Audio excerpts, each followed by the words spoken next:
Hey everyone, quick question before we get started. What do you think happens if one part of a government gets way too much power? Think about it for a second. If you look back through history, that's usually the moment when people's rights and freedoms start to disappear. It's a pattern we see over and over again. That's why in the United States, the system was designed very intentionally to prevent this. Power is divided into three separate branches. You've got the legislative branch, which is Congress, and their job is to make the laws. Then there's the executive branch, headed by the president, whose job is to enforce or carry out those laws.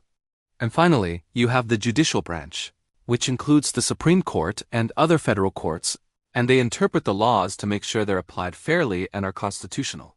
This whole structure is called the separation of powers.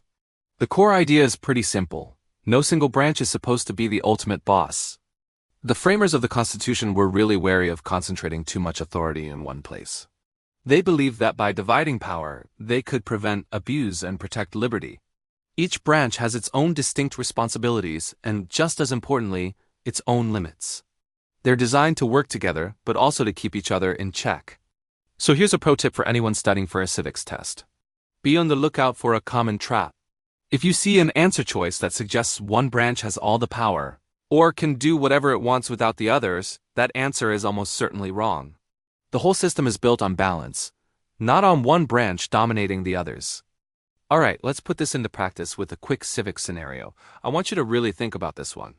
Imagine this situation. The president decides to create a brand new national law, completely bypassing Congress. On top of that, the president declares that the courts are not allowed to review this new law to see if it's constitutional.